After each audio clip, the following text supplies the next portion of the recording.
Olá, meus queridos amigos e amigas, tudo bem com vocês? Nós estudamos até o presente momento as bases fundamentais do período simples da língua portuguesa, tudo bem? E agora nós vamos avançar um pouco mais, navegar em águas mais profundas e abordarmos um pouco sobre o período composto da língua portuguesa. Antes de começar a falar do período composto, quero chamar sua atenção para um detalhe. É nesse momento da vida em que a pessoa carrega a leve impressão de que para de entender português. Parecia até que ela ia entendendo, só que chegando no período composto, nossa, parece que virou um peteco, não dá para entender nada. Pessoal, muito cuidado, que é o seguinte.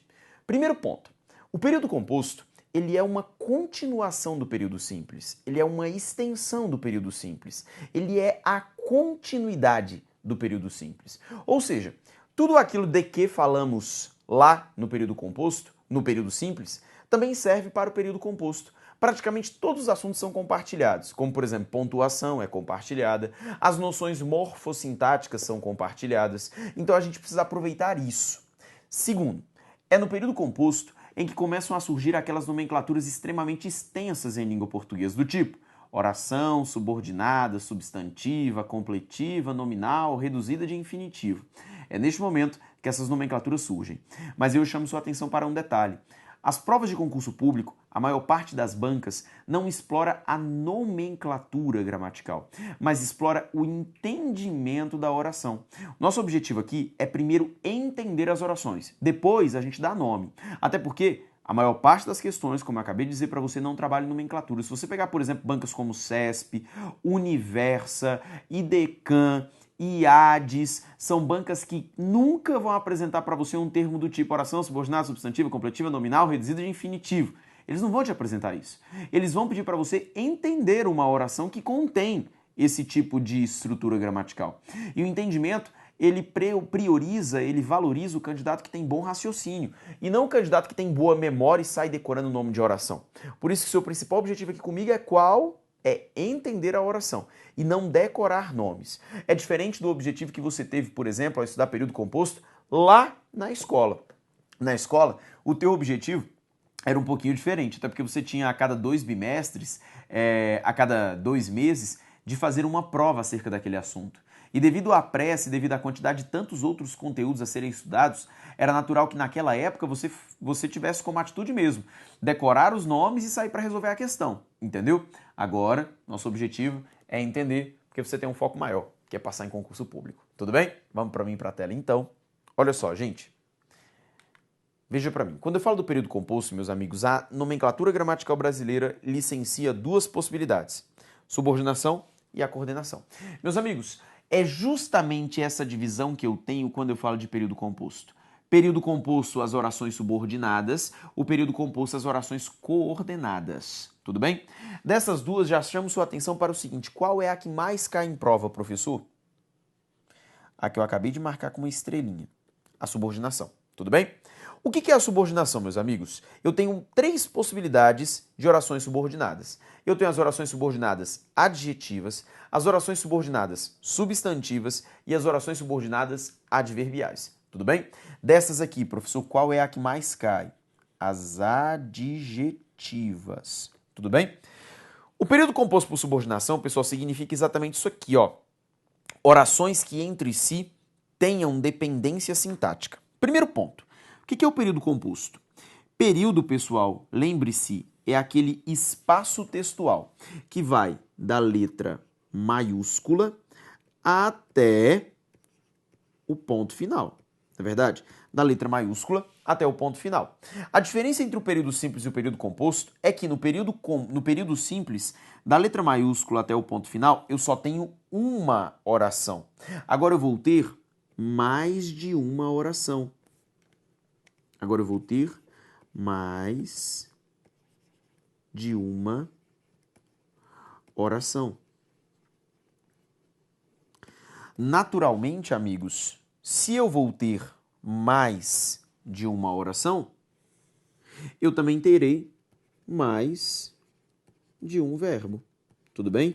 Mais de um verbo. Até porque é a contagem de verbos que nos vai dar essa percepção.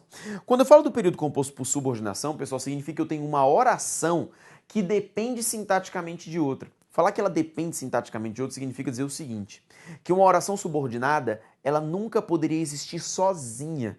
Ela não pode constituir um texto. Ela depende de outra para fazer sentido. Tudo bem? As orações subordinadas, elas são formadas da seguinte maneira.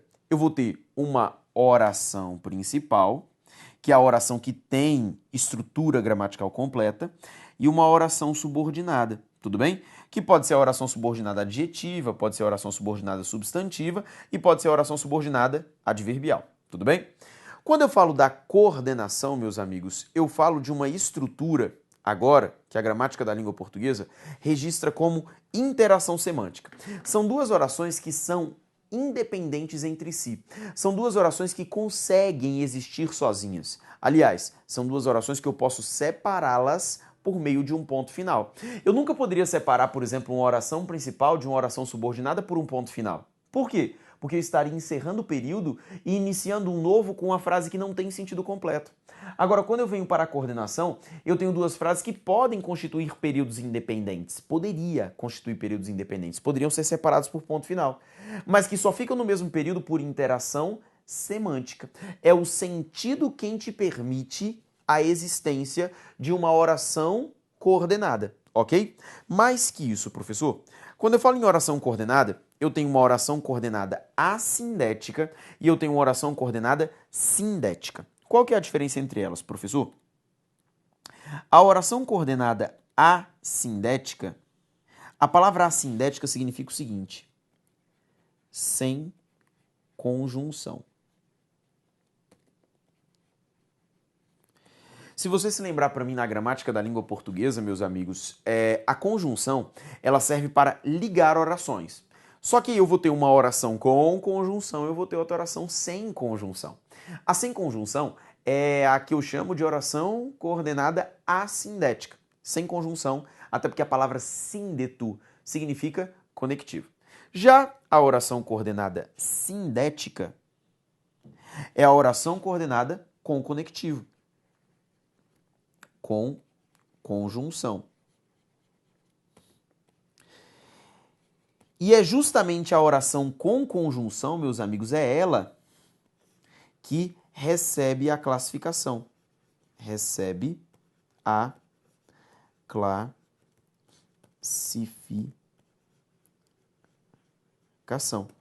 É a ela que eu vou dar o nome oração coordenada sindética aditiva, oração coordenada sindética explicativa, oração coordenada sindética alternativa, oração coordenada sindética conclusiva.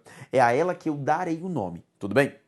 Mais que isso, meus amigos, quando eu falo desse período composto aqui, eu tenho que pensar como é que isso cai em prova de concurso público. E as provas de concurso público gostam muito dessa parceria aqui, ó. A primeira parceria é a relação entre adjetivas e substantivas. E por que isso aqui representa uma parceria? Pelo seguinte, esses dois elementos compartilham de uma palavra. O que? Tudo bem? Você sabe que na língua portuguesa, tão suspeito quanto um C, e nós estudamos as funções do C, tão suspeito quanto um C é um que, não é verdade? E, meus amigos, o que aparece tanto nas adjetivas bem como nas substantivas, com propriedades diferentes. Quando eu falo das adjetivas, o que aparece na função de pronome relativo. Quando eu falo das substantivas, o que aparece com a função de conjunção integrante. E você, candidato em uma prova de concurso público, tem que saber na ponta da língua a diferença entre uma conjunção integrante e um pronome relativo. Tudo bem? Volta comigo, por favor, na tela. Meus amigos, a outra relação que é muito trabalhada em provas é a relação entre adverbiais e coordenadas. Mais especificamente, entre adverbiais e coordenadas sindéticas. Tudo bem? Por que essa relação também é explorada? Pelo seguinte, meus amigos, aqui, esse tipo de oração possui classificação semântica. Classificação semântica.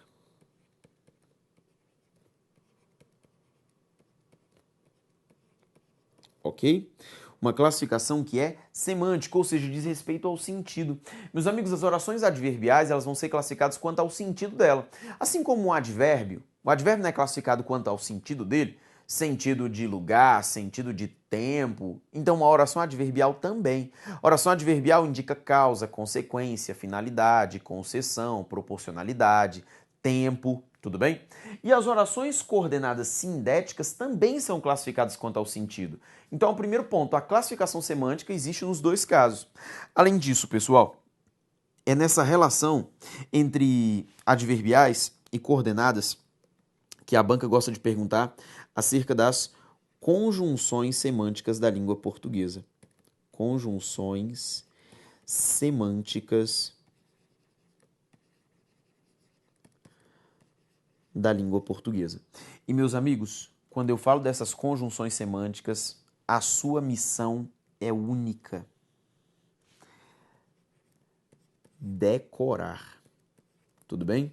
Decorar essas conjunções semânticas.